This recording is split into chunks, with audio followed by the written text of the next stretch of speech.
Comme des oiseaux déploient les ailes sur leur couvée, ainsi l'Éternel des armées étendra sa protection sur Jérusalem. Il protégera et délivrera, il épargnera et sauvera.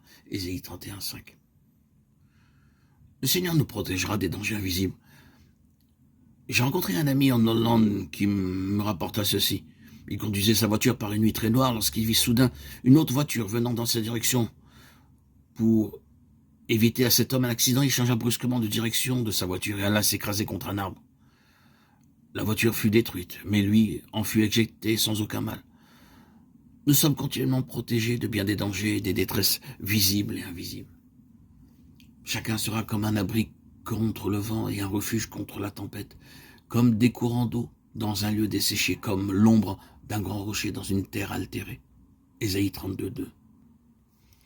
Le Seigneur déclare: après vous avoir sauvé, je serai votre abri. Quel privilège! Beaucoup de personnes en danger viendront vers vous rechercher votre aide et diront: priez pour moi, s'il vous plaît. De nombreuses personnes affectées par la calamité et la tristesse viendront vers vous. Et ce sera votre privilège d'être une source de consolation et de force pour tous ceux qui seront dans de grands besoins. Lorsque vous êtes sauvé par sa grâce, il devient votre bouclier et fait de vous un bouclier pour les autres. Tes yeux verront le roi dans sa beauté. Ils contempleront le pays lointain. Ésaïe 33, 17. Notre espérance est de voir notre Seigneur dans sa gloire. Nos yeux verront le roi de gloire. Notre Seigneur, Jésus-Christ, est appelé le roi des rois et le Seigneur des seigneurs. En 3 endroits différents de la parole. Lorsqu'il viendra pour la deuxième fois avec ses anges puissants et ses saints, nous verrons alors sa pleine gloire. Toute l'armée des cieux se dissout. Les cieux sont roulés comme un livre. Et toute l'armée tombe comme la feuille de la vigne, comme tombe celle du figuier. Ésaïe 34, 4.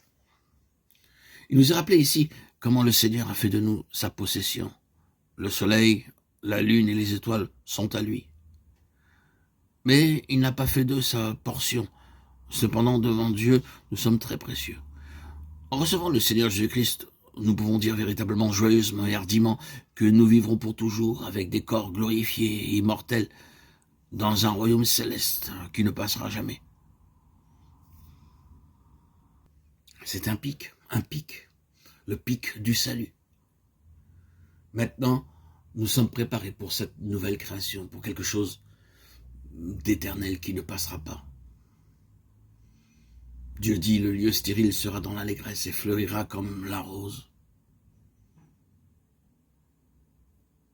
Ésaïe 35, 1, 2.